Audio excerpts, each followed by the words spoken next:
Mari kita baca sekarang Ester pasal 8, perintah raja yang menguntungkan orang Yahudi. Jadi ada perintah raja yang menguntungkan orang Yahudi. Pada hari itu juga Raja Ahasiweros mengaruniakan harta milik Haman, seteru atau musuh orang Yahudi, kepada Ester sang ratu dan Mordekai. Mordekai papa asuhnya, ya, kakak sepupunya yang jauh lebih tua. Dan Mordekai masuk menghadap raja karena Ester telah memberitahukan apa pertalian Mordekai dengan dia. Kita langsung lompat cerita. Tapi setiap khotbah ini bisa berdiri sendiri dalam wahyu dan hikmat. Tapi supaya Anda tidak terputus, di pasal 7 sebelumnya, yang namanya Haman sudah kelihatan jeleknya, dan raja perintahkan untuk dia dieksekusi.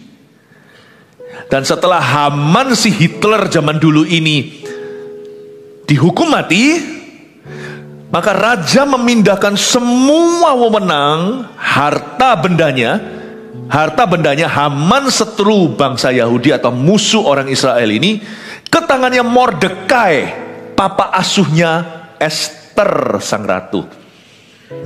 Ya, jangan bingung ya, ikuti saya.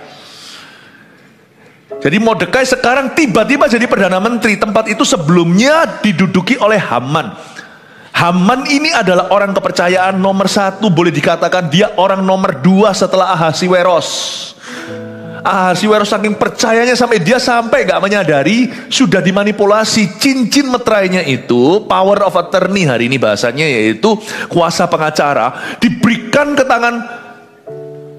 tangan Haman tanpa diaudit lebih dulu.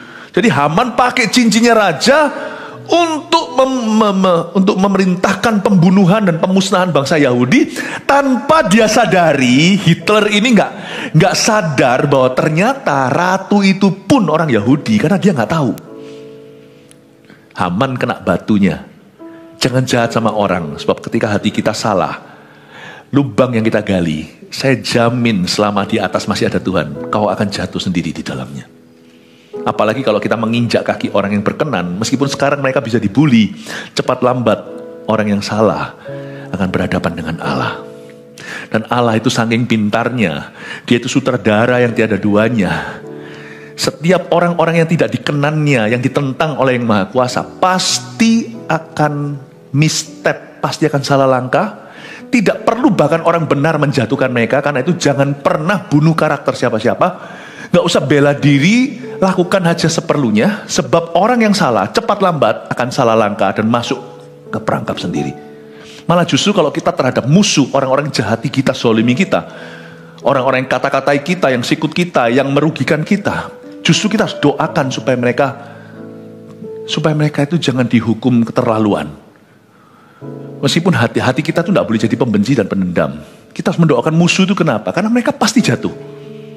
Cuman kita doakan supaya Tuhan masih meninggalkan berkat, minimal sebuah kesempatan untuk mereka bertobat. Anda dan saya harus pahami dulu konteks ini. Haman punya posisi diberikan ke Mordekai. Haman ini dulu posisinya super tinggi, sudah benar-benar ini pegawai yang agak keterlaluan. Menjilat atasan sehingga pegawai yang lain itu dia anggap semua bawahannya dia, padahal bukan dia rajanya. Ini tipe orang yang benar-benar narsis. Orang-orang yang suka pakai nama lah, catut nama atasannya. Dan karena atasannya itu percaya buta, semua orang takut sama dia. Dan posisi itu akhirnya diberikan ke orang lain karena dia pada akhirnya terbukti salah. Kelihatan jeleknya, kelihatan intention, kelihatan maksud buruknya. Semua ikan busuk itu tidak bisa lama-lama kau tahan di dalam kulkas, kau simpan di sana. Cepat lambat akan ketahuan. Jadi jangan jelek-jelekan orang. Kalau orang itu jelek, nanti dia akan menjelekkan dirinya sendiri. Inilah kutukan orang yang salah di hadapan Allah. Mereka akan misstep sendiri. Mereka akan clumsy bahasa Inggrisnya. Mereka nanti akan ceroboh sendiri. Ya, tugas kita jangan salahkan orang. Tugas kita lakukan kebenaran. Nanti orang itu akan jatuh sendiri dalam perangkapnya jikalau Tuhan menentangnya. Kita melihat hari itu, pada hari itu juga ayat 1, Raja Ahasiweros mengaruniakan harta milik Haman, seteru orang Yahudi, kepada Ester sang ratu. Tapi karena Ester itu tidak di dalam pemerintahan, dia adalah istri baginda, maka diserahkan pada Mordekai, papa asuhnya Ester, sama-sama orang Yahudi nih. Dan Mordekai masuk menghadap raja karena Ester memberitahukan pertalian antara Mordekai dengan dia. Ester cerita, sebenarnya dia ini adalah kerabatku. Mordekai ini adalah ayahku, bukan papa kandung, bukan ayah kandung saya, tapi papa asuh saya. Dia adalah mentorku. Makanya Mordekai dikasih kepercayaan besar. Coba perhatikan lagi di ayat 1, kembali lagi di situ. Pada hari itu juga Raja Ahasiweros mengaruniakan harta milik Haman. Stop. Ulang lagi. Pada hari itu, garis bawahi. You see, kalau Tuhan membela kita, itu dalam sekejap mata. Makanya judul topik khotbah saya yang sekarang ini adalah pembelaan yang seketika. It doesn't take long kalau Tuhan membelamu. Sungguhan. Dan kalau Tuhan hendak membela seseorang, tidak tentu ada titik terang atau tanda-tanda ke arah sana. Makanya itu jangan berkata begini, aku doa selama ini kok bahkan tidak ada sama sekali titik terangnya. Tidak ada kemajuan. Allah tidak bekerja seperti manusia, pakai progres segala. Tuhan tuh gak sungkem ke siapa-siapa. Kan Tuhan kalau bekerja, Tuhan berkata, pada hari aku menyelamatkanmu, aku akan menyelamatkanmu. Di hari aku berkenan, aku akan menolongmu. Karena Tuhan itu tinggal dalam kekekalan dan Dia Maha Kuasa, Dia mengatasi waktu. Musa pernah menulis sebuah mazmur, bunyinya begini, sebab 1000 tahun bagi Musa seperti 1 hari. Tahukah kerugian Anda dalam 10 tahun kalau Anda Allah bekerja, kalau Allah di pihak Anda, kalau Anda berada di sisi Tuhan, taat saja dan setia. Bukankah mazmur juga berkata begitu? Lakukan dengan setia, tinggallah di negeri, kamu akan memperoleh negeri. Tidak butuh waktu 10 tahun untuk mengembalikan kerugian 10 tahun. Tahukah Anda, kalau Allah bekerja dengan dahsyat dalam hidup seseorang, dalam 1 hari bisa kembali itu 10 tahun rugi. Apa yang 100 tahun dipupuk musuh, itu bisa kembali dalam 10 menit. Memutar balikkan tangan. As easy as flipping your hand. When God works, things become so easy, too easy to be true, but it's true. Kalau Allah bekerja, Dia menjadi mudah. Saking mudahnya kita hampir-hampir gak berani percaya ini sungguhan terjadi. Itulah sebabnya jangan lekas kecewa dan putus asa. Dan jangan pernah mengotak-ngotakkan Tuhan. Aku doa sampai sekarang loh, aku mendoakan si A untuk bertobat, tambah rusak. Aku doakan supaya dia berubah, tambah kasar. Lalu celakanya Anda berhenti berdoa karena Anda kecewa. Loh gimana sang dokter kok jadi pasien tiba-tiba? Tetaplah berdoa, kata Tesalonika. Keep praying. Ketika kita tidak lihat tanda-tanda terang, ingatlah 3 kata ini. Pada hari itu, that day will come for you. Hari itu Anda akan melihat ketika orang yang Anda doakan itu maju altar call dan terima Yesus dan sungguh-sungguh berubah. Hari itu akan tiba-tiba perusahaan Anda yang merugi sekian lama itu tiba-tiba berbalik, angin berembus ke arah Anda. Berkat internasional datang. Dulu kita selalu dibully. Sekarang semua pintu tertutup. Satu-satunya terbuka hanya pintumu yang mereka bisa cari. God, Tuhan bisa memutarbalikkan itu dalam 1 hari. Pada hari itu. Pada hari itu. That day. Setiap orang itu akan punya hari itu. Kalau dia jalan sama Tuhan, everyone, setiap kita itu punya hari itu. Hari ini harinya Tuhan. Ini bukan hanya bicara soal hari Minggu kita ibadah, tapi hari keberuntungan kita. We don't need luck. Kita tidak butuh orang berkata good luck. We have a good God. Kita punya Allah yang baik. I don't need luck. Kita tidak usah sombong. Kalau orang berkata good luck, ya katakan aja thank you. Jangan bantah mereka, jangan berdebat. Tapi di hatimu beritahu dirimu sendiri, aku tidak butuh lucky. Karena aku punya Tuhan yang memberkati. Aku cuma punya penyertaan yang penting aku dikenannya. Kalau aku dikenal Tuhan, aku tidak akan misstep, aku tidak akan salah langkah, tapi Tuhan menetapkan langkah-langkah orang yang hidupnya berkenan kepadanya.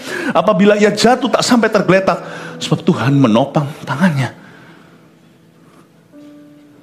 Hari keberuntunganmu itu akan tiba. Hari jawaban doamu, hari mujizatmu. Amin Bapak Ibu. Nah, sayangnya banyak orang Kristen terlalu dini menyerah dan lemparkan handuk putih.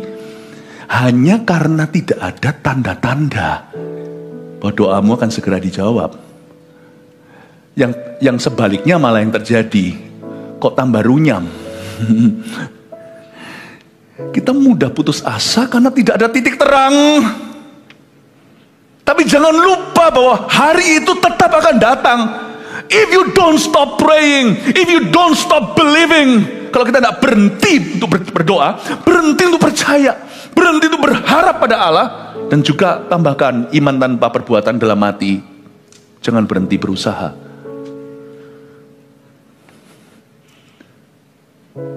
Saya sendiri kenal Yesus karena ada orang-orang yang ngotot ajak saya. 2 tahun loh, sungguhan saya itu gak bangga, saya itu malu. Makanya hari ini saya balas budi. Kalau saya mengejar jiwa-jiwa, itu karena saya hanya ingin mengembalikan kebaikan Tuhan. Lewat beberapa orang yang pantang menyerah, diajak tiap minggu ke gereja lah, diajak gila. Namanya dulu juga sama, sel group itu zaman dulu sudah ada. Gak mau, ogah-ogahan, datang iya, datang susah sekali, gak datang langsung sebulan. Tapi untungnya mereka tetap berusaha. Kalau enggak ada saya hari ini yang sungguh-sungguh melayani. Enggak ada. Jangan berhenti berusaha. Jangan berhenti berdoa. Sebab kalimat ini adalah rema. Pada hari itu tolong digaris bawah. That day will come for me. My turnaround will come for me. My turning point is in front of me. Titik perubahanku, balik arahku, itu ada di depanku. Yang percaya kasih tepuk tangan untuk Tuhan.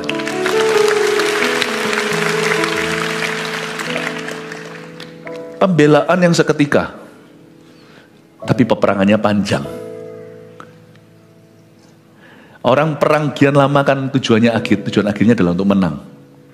Dalam Kristus skor terakhirnya kita sudah tahu.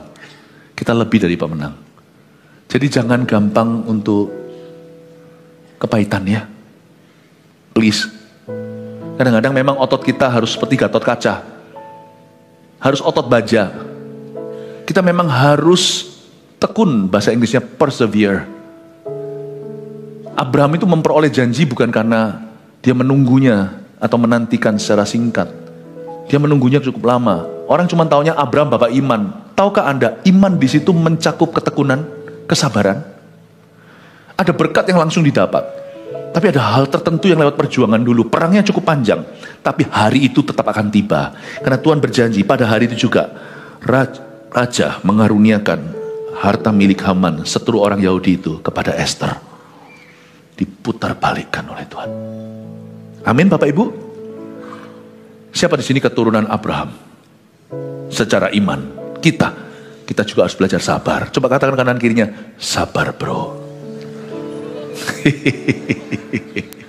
Amin ya.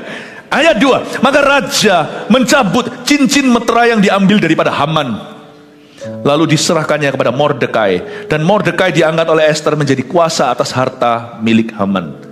Yang kita pahami dalam scripture, kitab suci, adalah kunci kan. Kepadamu kuberikan kunci kerajaan sorga. Tapi di zaman pemerintahan banyak aristokrat, banyak kerajaan, raja-raja di zaman perjanjian lama, itu diwakili dengan cincin.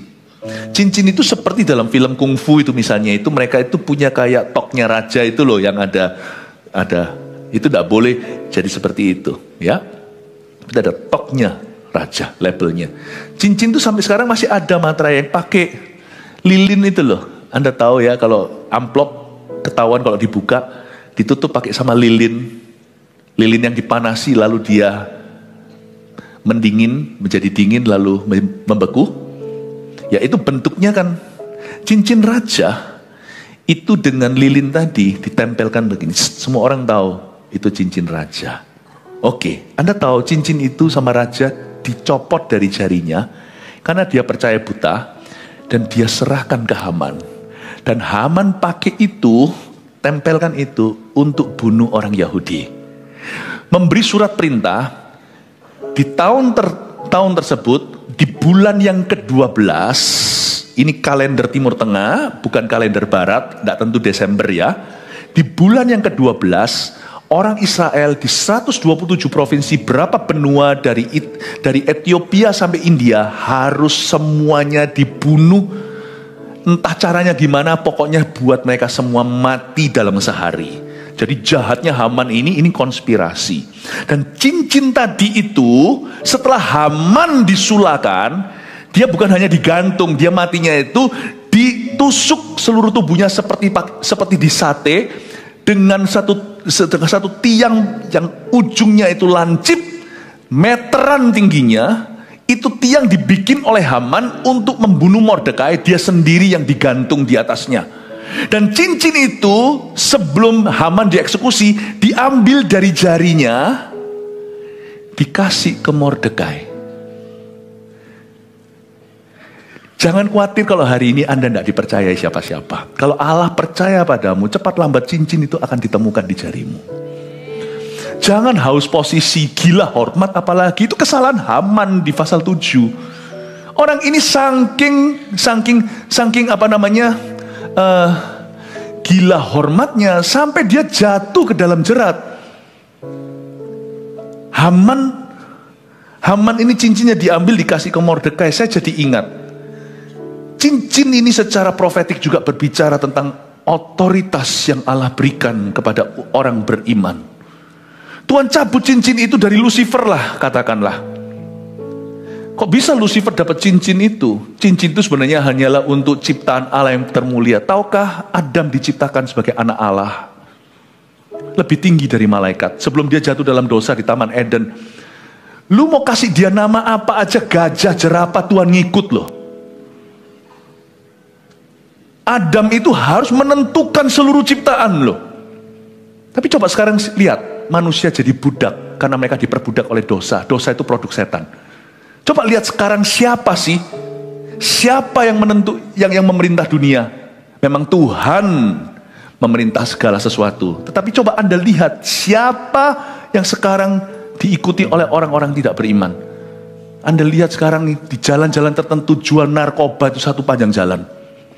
Di tempat-tempat dugem terjadi pelecehan. Orang-orang di sana sini. Coba lihat kira-kira siapa penghulu dunia kalau bukan setan. Waktu Yesus mati di kayu salibnya, Tuhan ambil cincin itu, misalnya dari jari Lucifer, dan diserahkan ke gereja. Makanya sekarang kita punya kunci kerajaan sorga. Apa yang kita ikat, bukan Tuhan ikat dari sorga akan diikat di bumi. Apa yang kita ikat di dunia akan terikat di sorga. Sorga ngikuti. Apa yang kita lepas di bumi akan terlepas di sorga. Sorga beserta. You must know the authority, otoritas yang Allah sudah beli di kayu salib lewat pengorbanan putranya di Kalvari. Tahukah bahwa nasib dunia ini bergantung iman kita. Makanya kalau Anda dengar berita gonjang-ganjing begini-begini akan semakin gelap, saya tahu itu fakta, tapi kita hidup di level kebenaran, tidak denial, tidak menyangkali fakta, tapi kita bisa mengubah itu. Sebab otoritas di atas muka bumi sudah dibeli dan diserahkan ke tangan gereja. Gereja adalah hikmat Allah. Gereja itu siapa? Anda dan saya. Ketika 2 atau 3 orang berkumpul dalam namaku, mintalah apa saja, Bapa akan memberikan kepadamu. Tuhan memberi kita otoritas itu sangat real loh, sangat nyata. Karena itu kalau Anda mendengarkan suatu berita, prediksi dunia, ekonomi gimana, saya tahu. Mungkin ada zaman-zaman harus kencangkan ikat pinggang. Harus ada zaman-zaman perampingan. I understand. Tapi jangan ikut ramping tuh imanmu. Percayalah bahwa, ini kok tak buka, masukin terus cincin, gak apa-apa. Ini cincin kawin saya by the way. Di tangan kita, bukan di tangan setan.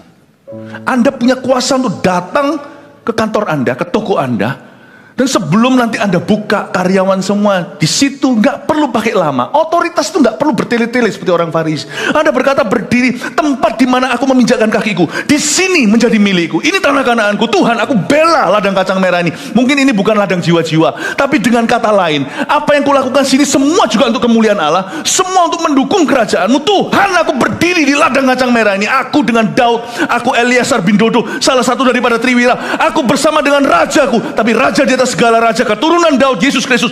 I stand defending this business in Jesus name. Anda akan kaget nanti ya.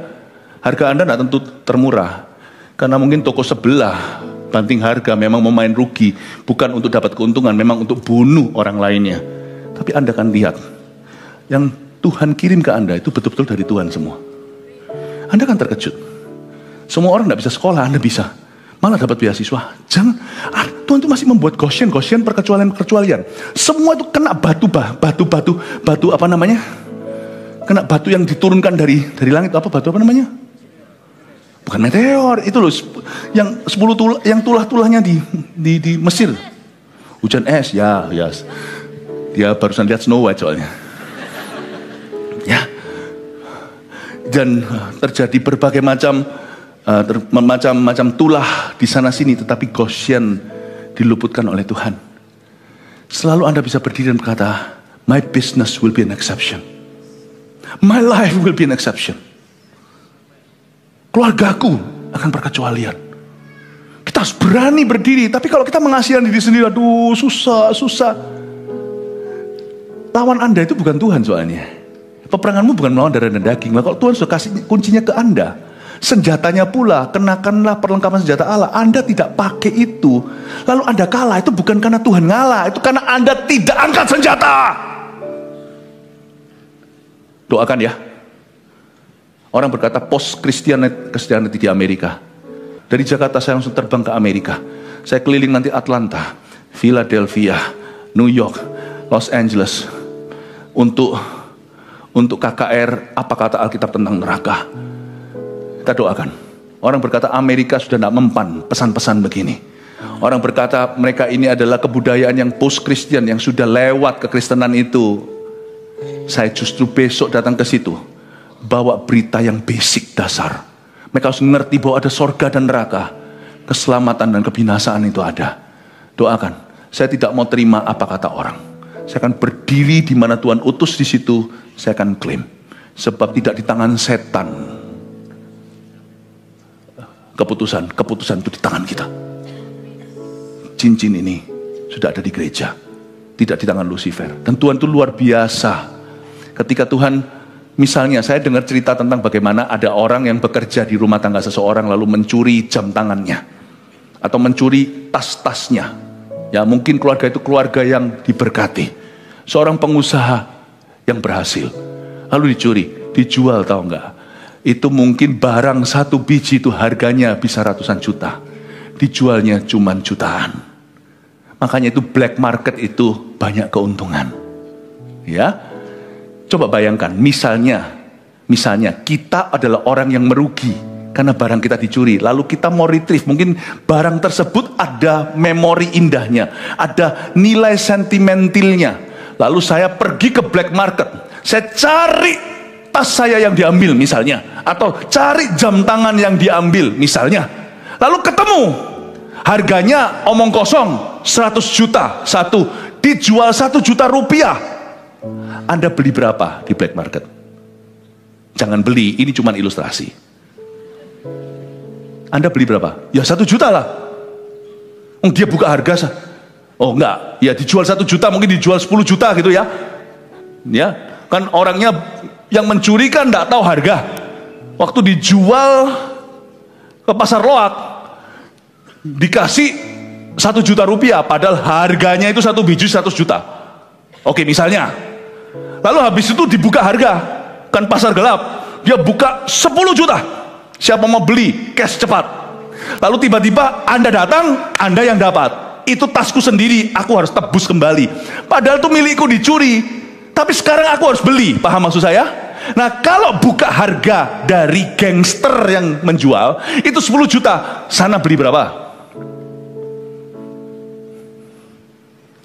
Siapa yang bilang mau beli 10 juta? Kalau nggak beli, nggak bisa. Ini punya saya, apa buktinya? Nggak bisa. Nggak 10 juta, nggak lepas tuh barang. Kira-kira, kalau Anda kehilangan satu barang, harganya 100 juta. Lalu habis itu dijual di pasar gelap 10 juta rupiah, Anda ketemu itu barangmu, karena di dalamnya itu ada tandanya. Anda tahu itu adalah barang Anda. Siapa akan membeli kembali 10 juta? Luar biasa. Ini orang-orang waras. Kecuali kalau tidak ada uang ya, apa kata ya. Oke, siapa yang akan membelinya? Mungkin ditawar. Siapa yang akan menawar? Ayo jujur. Ini lebih waras lagi. Pak, jangan 10 juta begini, Pak. Karena ini barang gua. Kenapa saya harus beli barangku sendiri? Bapak tak laporkan. Dia mungkin dengan santai bilang, laporkan, silakan, ada buktinya. Anda laporkan, akhirnya nanti berakhir lebih mahal. Gimana? Anda tawar, tapi gangsternya pinter. Enggak 10 juta. Bapak enggak sekarang ambil, saya langsung naikkan harganya 15 juta. Siapa tetap beli 10 juta? Coba angkat tangan. Waras. Oke, sekarang ya, saya mau tanya siapa yang enggak waras. Harganya 1 juta. Harga aslinya. Dicuri. Sekarang dijual 10 juta di pasar gelap. Anda ketemu. Siapa akan beli 100 juta rupiah? Tak beli 100 juta. Oke, Anda angkat tangan. Why? Karena sangat bernilai. Ini super waras dan mulia. Anda semua kalah. Kasih tepuk tangan. Oke, Pak. Sekarang saya tanya kepada Anda seorang. Soalnya yang lain tidak waras. Kalau harganya itu 100 juta, dia tahu nih, ya kan? Dia kasih 10 juta aja.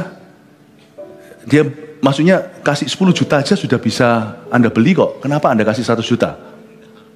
Berarti Anda tidak waras. Dia buka harga 10 juta loh. Anda bayar dia 100 juta, tidak usah kembalian. Sorry. Kalau mau tidak waras kalian. Anda beli 1 triliun itu. Padahal gangsternya cuma minta 10 juta lepas dia. Anda beli 1 triliun. Itu yang Yesus lakukan di Kalvari. Anda miliknya, dicuri sama setan. Berdosa jadi miliknya, cincin di tangan. Hahaha, tertawa seperti hewan di Afrika, hyena. Hihihi. Semua ketawa. Sekarang gua yang punya dunia. Adam sudah jual hak kesulungannya. Lalu habis itu Yesus pergi ke tempat yang paling gelap. Gempa bumi pukul 3 Jumat Agung itu. Dia bukan membeli kembali dengan harga Adam. Bapa di sorga membelinya dengan nyawa putranya. Padahal gak perlu segitu, lepas kok tangan. Tuhan tunjukkan kasih-Nya. Paham maksud saya? Allah membeli kita semua ini overpriced. Kita ini di pasar gelap. Setan gak butuh kita. Dia beli kita bukan dengan 1 triliun. Dia beli kita dengan nyawa putra satu-satunya. Dan yang dibeli bukan hanya jiwamu. Sekali lagi saya copot cincin saya. Dia juga menebus kembali kunci kerajaan sorga di tanganmu. Terus setelah dibeli dengan 1 triliun tadi, kau buang sia-sia. Kau tidak berdoa. Berdoa pun tidak percaya. Minder rohani lagi, suka mengeluh. Dan selalu meratapi nasib. Ikut apa kata dunia. Tidak berani lawan arus untuk ikut Yesus. Cincin ini dibeli kembali di pasar gelap dengan 1 triliun. Bukan hanya membeli nyawamu, dia memberimu kunci kerajaan sorga. Use it, baby. Use it. Orang tanya sama saya, kenapa Pastor Philip sibuk gereja 1 juta murid kalau saya bisa 1 miliar murid. Cuman saya tahu saya tidak mampu. Use it. Sekarang waktunya kita nge-charge setan.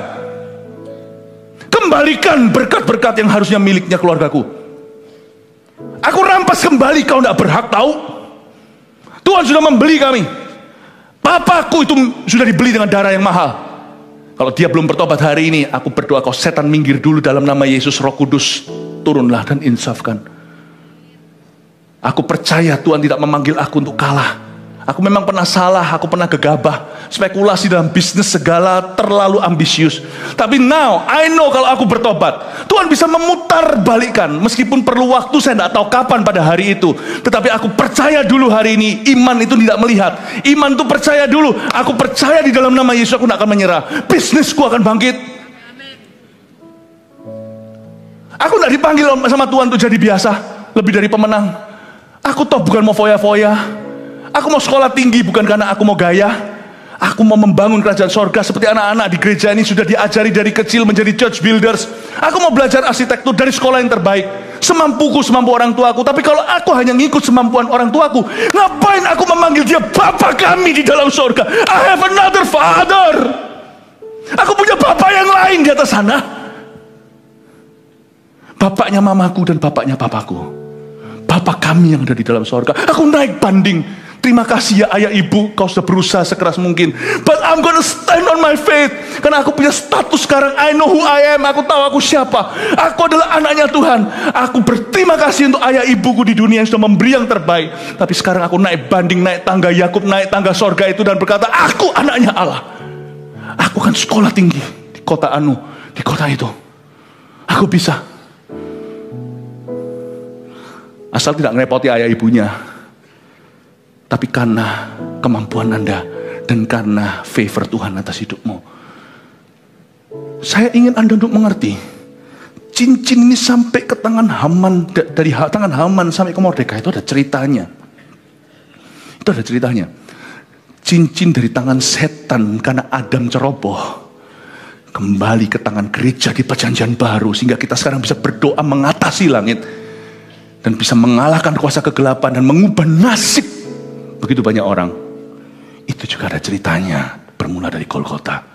I want you to understand your authority, church. Di masa-masa susah seperti ini, jangan kau ratapi, aku sedih, duduk sendiri, ambil tali, mau bunuh diri. Jangan lakukan itu. Anda masih punya satu jalan lagi yang belum kau tempuh. Cincin itu di tanganmu. Saya hari ini diutus Tuhan dalam khotbah ini hanya untuk menyadarkan secara individu maupun secara korporat bahwa cincin itu ada di tanganmu. Coba lihat sekarang tangannya. Dapatkah Anda melihat cincin rohanimu? Tangan saya sebelah kiri ini adalah cincin kawin saya. Sebelah kanan tanpa cincin. Saya ingatkan bahwa ada satu cincin tak kelihatan. Aku miliknya Tuhan. Saya ingin Anda untuk mendapatkan iman seperti yang dijalankan oleh gereja ini. Gereja ini berdiri hingga hari ini against all odds. Mengalahkan segala keganjilan. Anda juga akan bisa. Saya tidak ajarkan Anda positive thinking. Saya ajarkan Anda God thinking. Berpikir seperti Allah berpikir. Amin Bapak Ibu. I have the mind of Christ. Aku punya pikiran Kristus kata Paulus. Saya harap Anda mendapatkan itu. Iman timbul dari pendengaran kan? Semoga apa yang Anda dengarkan ini bangkitkan iman. Tidak semua pendengaran bangkitkan iman loh. Coba dengarkan orang beriman yang mengeluh. Anda bisa beriman karena mendengarannya. Iman tidak timbul dari semata-mata pendengaran apa saja, tapi pendengaran kan firman Kristus. Coba dengarkan orang yang beriman dan mengaku beriman, tapi isinya semua keluhan, pesimis, negatif. Anda dengarkan. Anda tidak jadi beriman. Iman timbul dari pendengaran. Dari orang-orang beriman kepada Yesus. Dan mengajarkan bagaimana beriman dengan benar. Dan semoga apa yang saya ajarkan ini akan menjadi terobosanmu. Karena ini tahun-tahun kemenangan. Anda harus mengerti otoritas Anda. Anda harus paham dulu apa yang Tuhan sudah beli di Kalvari. Jangan mulai salahkan nasibmu ke orang lain. Gara-gara begini, gara-gara keadaan, kondisi, sikon, segalanya. Sudahlah, stop making excuses. Stand up, koreksi apa yang perlu. Tapi janganlah kau rampingkan imanmu. Imanmu harus tetap menyala. Pengharapanmu harus tetap besar. Kasihmu harus lebih besar lagi. Karena terbesar diantaranya adalah kasih. Kasihlah Tuhan Allahmu dengan segenap hatimu. Kasih tepuk tangan untuk Tuhan kita. Oke, lanjut sedikit ya. Kemudian sampai mana sekarang? Ayat yang ketiga. Kemudian Esther berkata lagi kepada raja sambil sujud pada kakinya dan menangis memohon karunia-Nya supaya dibatalkannya maksud jahat Haman orang Agag itu serta rancangan yang sudah dibuatnya terhadap orang Yahudi. Wait a minute. Kenapa kok nangis lagi? By the way, jangan lupa FYI for your information, Haman sudah mati. Loh, harusnya kan dia sudah bisa happy. Gini ya Bapak Ibu, kalau tiba-tiba Tuhan membelamu, yang kau nanti-nantikan terjadi, jangan langsung happy. Jangan terlalu dini selebrasi. Seperti orang yang lari gitu, belum sampai garis finish, kalau pitanya itu belum putus karena perutmu atau dadamu. Jangan langsung ece musuhmu. Dan jangan terlalu cepat untuk berbahagia. Kenapa Esther masih nangis padahal musuh utama, villain, antagonisnya sudah dieksekusi? Why? Karena masih ada proses yang berlanjut. Saya ajak Anda lihat ayat 4. Maka raja mengulurkan tongkat emas pada Esther, lalu bangkitlah Esther dan berdiri di hadapan raja serta sembahnya. Jikalau baik pada pemandangan raja, dan jikalau hamba mendapat kasih raja, dan hal ini kiranya dipandang benar oleh raja, dan raja berkenan kepada hamba, maka hendaklah dikeluarkan surat titah untuk menarik kembali surat-surat yang berisi rancangan Haman bin Hamedata, orang Agag itu, yang ditulisnya untuk membinasakan orang Yahudi di dalam semua kerajaan, daerah kerajaan. Lihat saya sebentar, saya jelaskan dengan singkat. Sebelum kejadian ini, kemenangan terjadi, hari-hari sebelumnya, bahkan minggu-minggu sebelumnya, sudah terlanjur pakai signet ring atau cincin meterai raja, ditempel ke lilin, dan disebarkan ke 127 provinsi, sebuah surat yang mengharuskan semua rakyat di bawah pemerintahan Ahasiweros Medo Persia ini untuk menyerahkan orang-orang Jews, orang-orang Yahudi, ke alun-alun kota dieksekusi bersama. Paham ya? Haman memang mati. Bosnya mereka, orang jahat utamanya, dan juga mastermind-nya sudah meninggal dunia. Atau ini ya, yang memikirkan semua ini, yang merancangkan. Tapi jangan lupa, ketika Anda dibela, jangan lekas beria-ria. Pikirkan bahwa prosesnya masih ada dan berjalan. Di dalam zaman Medo Persia, apa yang sudah pakai cincin raja, ditempelkan, dan sudah dibacakan, tidak bisa ditarik kembali, bahkan oleh raja itu sendiri. Jadi semua yang raja sudah dikirimkan, seperti di WA itu nggak ada delete for you or delete for everybody. Sekali sudah tekan tombol kirim atau send yang hijau itu terkirim, raja sendiri tidak bisa retrieve, menariknya kembali, kecuali raja pakai the same signet ring, pakai cincin meterai yang sama, buat peraturan baru untuk mengcounter itu. Paham ya? Semua yang raja perintahkan tidak bisa di cancel. Kalau di cancel berarti raja itu kurang wewenang. Jadi raja itu dianggap zaman itu seperti dewa. Nggak bisa. Sekalipun Haman udah mati, Esther sudah aman, oke? Karena Esther tinggal di satu puri atau satu kota namanya Benteng Susan. Itu seperti apa? Itu seperti Jakarta. Itu ibu kota, salah satu ibu kota utama dari 127 provinsi itu di hari ini geografinya di Iran. Esther sudah aman. Jangan cepet-cepet punya rasa aman palsu. Dan kalau Allah membelamu suatu hari, jangan lekas beria-ria lalu nyantai bro, jangan lakukan itu. Ada satu lagu yang tidak patut dinyanyikan oleh orang Kristen. Kalau dia lagi menang, dia di atas awan-awan, jangan langsung ongkang-ongkang kaki dan lupa bahwa proses lainnya masih berjalan. Fokus kita tetap harus pada pekerjaan yang belum kelar. Fokusmu adalah work out your salvation, kerjakan keselamatanmu. Ada satu lagu yang jangan dinyanyikan, bunyinya begini, Kalau kita sudah diangkatnya, kita dipromosikannya, kita dibela, musuh kita kalah, jangan kita merasa gagah, lalu kita overconfident, terlalu percaya diri, lalu kita mulai mengejek orang-orang yang sekarang berada di bawah. Don't do that. Orang Israel punya hikmat. Waktu hari ini kita dibela, pembelaan itu memang seketika. Tapi dia ingat, ada surat yang sudah jalan. Itu harus diralat. Pikiran kita itu tidak boleh untuk selebrasi. Pikiran kita itu harus tuntaskan tugas. When your eyes are on your job, you will not celebrate too early. Amin Bapak Ibu Saudara. Ini suatu hikmat. Dan lihat di ayat 5 tadi, cara Esther ngomong sama Baginda. Tadi kan dia nangis, padahal ini harinya seharusnya dia berpesta pora. Tapi Esther menolak untuk berpesta. Esther justru masuk lagi menyembah ke hadapan raja. Jikalau kau pandang baik dan jikalau aku mendapat kasihmu dan dipandang benar dan dipandang berkenan. Sekalipun Esther boleh dikatakan sudah menang dan di atas awan-awan, dia nggak gaya dan mentang-mentang. Sekalipun dia sekarang boleh dikatakan sudah above his enemy, her enemy, sudah di atas musuh-musuhnya, Esther tetap rendah hati. Kalau Tuhan mengangkatmu, jangan berubah. Kalau Tuhan membelamu, jangan ejek musuhmu. Jangan-jangan nanti Tuhan menyesal gituin musuhmu dan memberkati mereka. Dan jikalau Tuhan mengangkat Anda, jangan seorang pun di sini jadi gaya. Belajar dari Esther, gaya bahasanya tidak berubah. Jikalau engkau berkenan, kalau ini benar dan baik di hadapanmu, jikalau aku mendapat kasih karunia raja. Esther ini sudah di atas awan-awan. Semua harta Haman, Perdana Menteri posisi ini sudah vakum, sekarang dikasih ke Mordekai. Mordekai pegang cincinnya. Esther dan Mordekai itu super power, setengah kerajaan sudah. Itu katakan kalau bentrok raja pun tidak lebih berkuasa misalnya. Tapi Esther tetap rendah hati. Si Esther itu nama dusunnya adalah Hadassah. Orang boleh panggil dia Ratu Esther. Panggilan rumah dia tidak pernah lupa. I'm forever Hadassah. Jangan berubah jadi orang jikalau Anda jadi konglomerat. Jangan berubah jadi orang kalau tiba-tiba pelayananmu besar. Jangan berubah jadi orang kalau tiba-tiba Anda jadi terkenal. Kalau tiba-tiba pengikutmu jadi jutaan. Jangan berubah tiba-tiba jikalau Anda sekarang sudah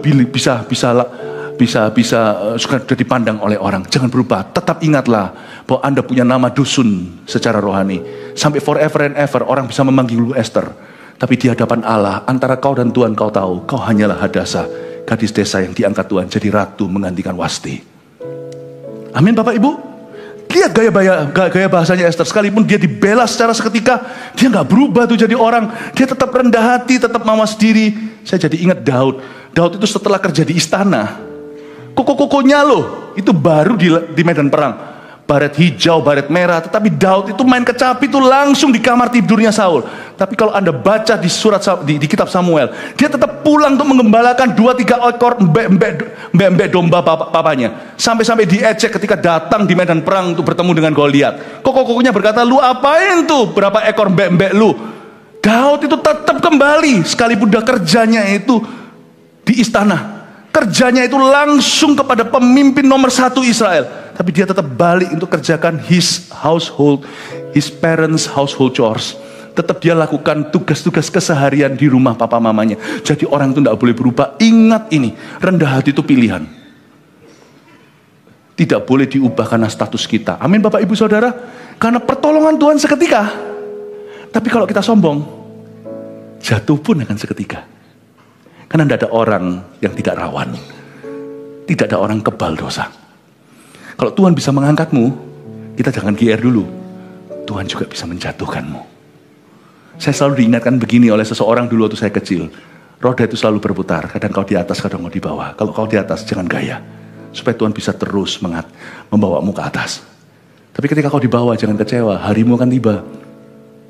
Amin Bapak Ibu Saudara. Kalau kita lagi di atas, jangan lupa.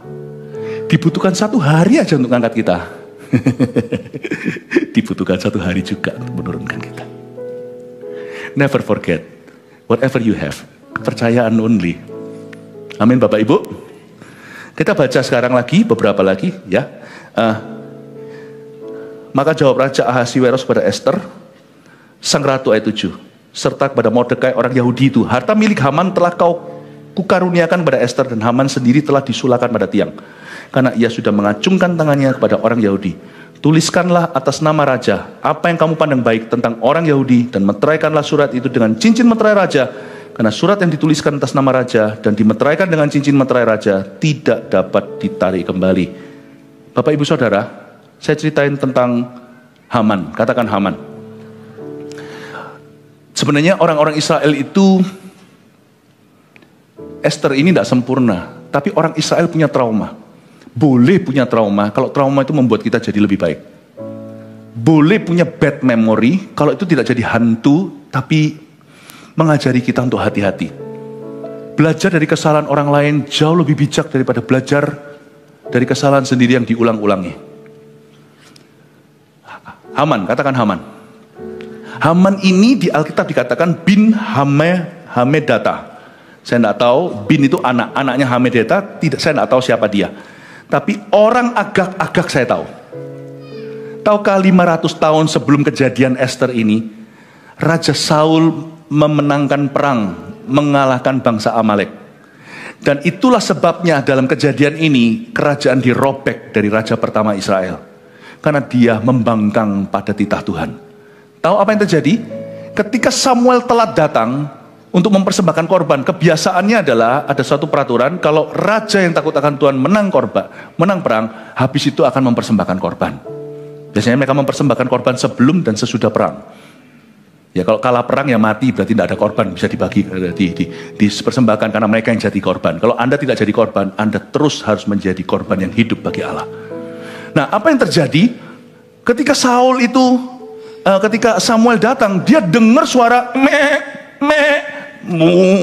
padahal sudah ada perintah yang sangat jelas, semua harus dibinasakan, semua harus dihancurkan, semua di kemah Amalek tidak boleh ada disimpan.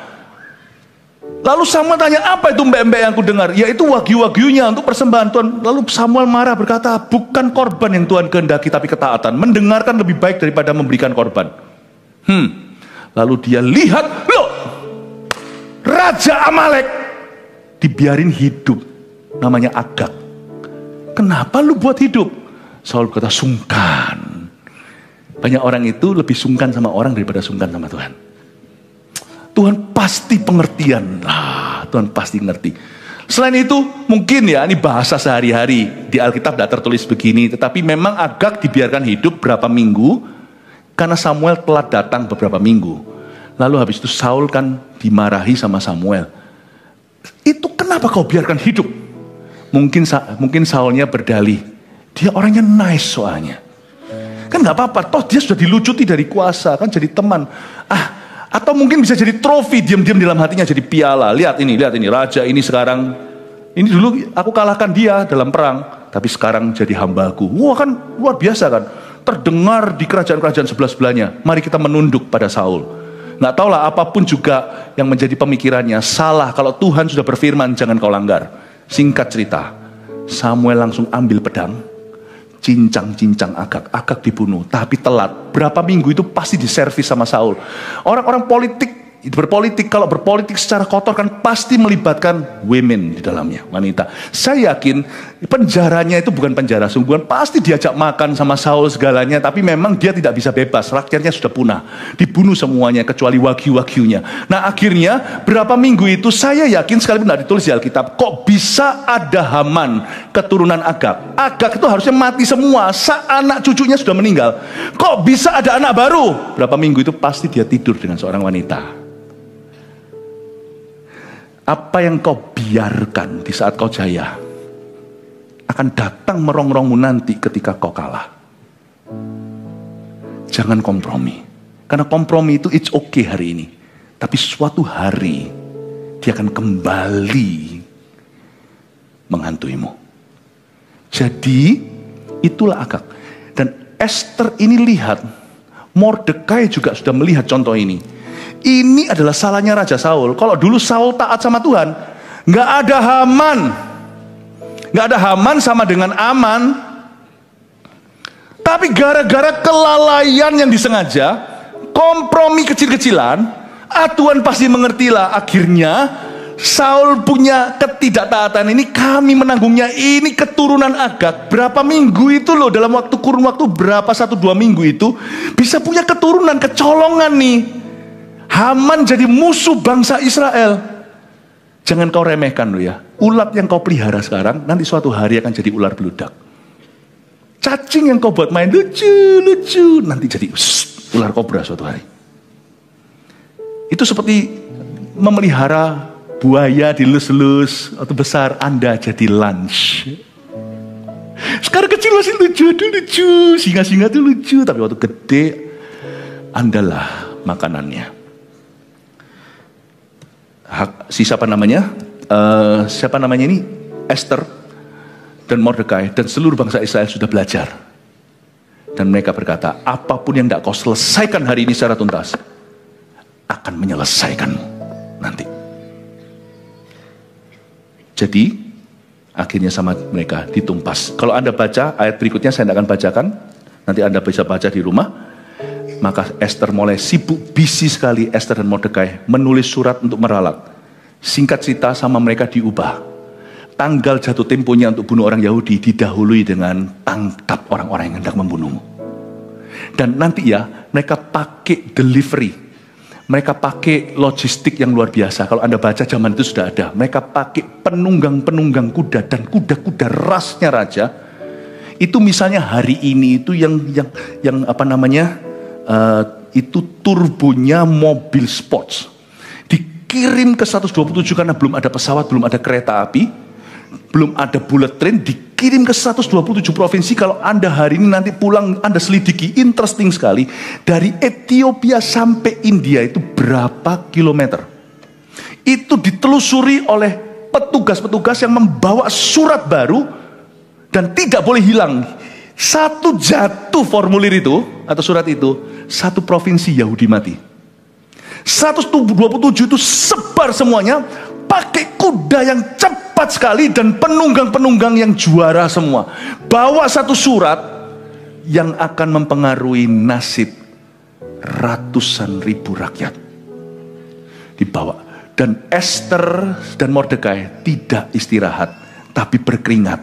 Dia bikin semua, ketik cepat, tulis tulisan-tulisan, pakai signet ring atau materai cincin itu, tempelkan, kirim, pikirkan strategi. Belum waktunya untuk selebrasi, belum waktunya untuk merayakan dan beria-ria. Akhirnya Bapak Ibu Saudara, ayat 17 terakhir, dengan ini kita selesai. Demikian juga di tiap-tiap daerah dan di tiap-tiap kota, di tempat manapun titah dan undang-undang raja telah sampai. Titah dan undang-undang baru yang ditulis oleh Esther dan Mordekai. Dan undang-undang raja telah sampai, ada sukacita dan kegirangan di antara orang Yahudi dan perjamuan serta hari gembira. Dan lagi banyak dari antara rakyat negeri itu masuk Yahudi karena mereka ditimpa ketakutan kepada orang Yahudi. Saya summarize, saya rangkumkan apa yang kita pelajari dari pasal 8 ini. Pembelaan yang seketika nomor 1. Jangan beria-ria saat dibela. Jadikan ini sifatmu. Karena waktu kita kalah, kita mencari Tuhan. Tapi waktu menang, banyak orang melupakan Allah. Kalau nasibmu baik, don't forget, you still got job to do. Ya, jangan rayakan sekarang. Jangan beria-ria saat dibela. Sekalipun kau dibela Tuhan, jangan beria-ria. Apapun itu, dalam konteks whatever, dalam bisnis, dalam apapun juga, jangan kau beria-ria atas kejatuhan musuhmu. Doakan mereka. Pray for them. 2. Fokus pada seluruh prosesnya. Jangan lupa masih ada proses lain yang masih berjalan. Jangan lihat temporary score atau papan angka sementara. Ingatkan dirimu bahwa prosesnya pasti panjang. Haman mati di Sula, 50 hasta, berapa meter itu di Sate. Nggak cuma Haman, kalau Anda baca, anak-anak Haman semuanya dieksekusi. Waktu Esther dan Mordekai di sana, lalu dia berkata, sekarang aku bisa pensiun dini. Oh, sekarang aku bisa istirahat. No, dia langsung masuk ke meja kerjanya. Langsung dia buat task force, tim tugas itu, untuk membuat surat dan gimana caranya sampai ke 127 provinsi tidak dirompak di tengah-tengah jalan. Proses itu masih panjang hidup kita itu. Amin Bapak Ibu. Jangan cepat-cepat berkata, yes, kalau yang universitas, aku sudah diterima. Di luar negeri Anda masih bisa dideportasi nanti. Atau dalam negeri Anda tetap bisa DO, bisa di drop out karena tidak cukup. Kalau Anda diterima dalam satu pekerjaan, jangan habis itu mabuk-mabuan dan berkata, yes. Atau kalau tiba-tiba Anda mendapat sukses tertentu, misalnya tiba-tiba Anda mendapatkan satu rezeki, suatu warisan, wah, jangan lupa setelah itu akan ada segunung pusingmu. Ada orang yang menerima warisan besar, tapi don't know what to do. Tiba-tiba Anda akan punya teman-teman palsu. Anda harus mulai persiapan di balik setiap berkat. ada proses yang lebih panjang. Di balik setiap berkat itu ada tanggung jawab yang lebih besar. Bukan berarti kita tidak boleh bergembira, tapi jangan sampai lupa daratan. Fokus selalu pada seluruh prosesnya. Apapun yang kau lakukan, fokus seluruh prosesnya. Waktu Anda sekolah, puji Tuhan, Anda masih harus lulus. Setelah Anda lulus, Anda bisa lempar toga, lalu makan dengan teman-teman, dengan keluarga, puji Tuhan. Itu harus dirayakan, Sabat itu harus ada. Di mana kita itu sungguh-sungguh hanya mensyukuri, puji Tuhan. But don't forget, as soon as setelah selesai Sabatmu itu, besok hari, ngelamar lowongan pekerjaan atau lanjutkan bisnis orang tua. Nggak tahu arahnya mana. Anda harus membuat planning. Lulus cum laude pun bukan jaminan kau punya masa depan. Aku bisa menikah, yes, dapat gadis idamanku. Setelah itu dalam pacaran itu pun penuh tanggung jawab. Banyak orang jatuh. Bapak ibu saudara, maksudnya ada waktu kita stop dan berkata haleluya. Tapi setelah itu langsung masuk kerja. Amin Bapak ibu saudara. 3, tuntaskan semua tugas kita. Jadi jangan setengah jalan. Apapun yang Anda kerjakan harus well done. Kalau makan steak, saya suka medium rare. Kalau saya ditanya terus gitu, mau masaknya how would you like your meat cook? Saya bilang medium rare. Kalau dalam bahasa Chinese-nya sanfenso. Ya, 30%. Jadi masih merah-merah gitu saya suka. Bukan darah itu ya. Itu jusnya saya suka. Tapi Tuhan tidak makan medium rare. Tuhan tidak makan daging itu. Tapi ini hanya kiasan saja. Tuhan suatu hari akan ketemu semua hamba-hamba Tuhan. Dan termasuk kita semua anak-anaknya. Tuhan berkata, apa yang telah kau lakukan dengan hidupmu dan tugasmu dan setiap talenta yang kuberikan. Termasuk waktu. Aku memberi waktu dan setiap kesempatan. What have you done? Apa yang sudah kau lakukan? Kalau kita tidak melakukan dengan benar. Kalau kita berkata, medium rare Tuhan. Hidupku ini medium rare Tuhan. Sanfenso. 30%. Apapun yang kau percayakan, semua hasilnya 30%. Paling-paling medium saja. Atau medium well 75%. Tuhan tidak terima. Tuhan hanya terima well done. Terakhir dia akan berkata, baik sekali perbuatanmu. Bahasa Inggrisnya, well done my servant. Sama Tuhan itu harus tuntas. Pernikahanmu tuntas. Parentingmu tuntas. Karena hidup kita ini cuma sementara. Tamasya sesungguhnya di sorga. Whatever you do in your life, make it 100% your commitment. Amin Bapak Ibu Saudara. Jangan setengah-setengah. Ya, semoga ini jadi berkat. Karena tahun kemenangan kalau tidak dibenahi dengan pengetahuan, dia akan menjadi angan-angan. Tapi setelah Anda dapat peluru ini peluru keberhasilanmu. Semoga tahun ini adalah tahun kemenanganmu dan tahun berkat internasional dalam hidupmu.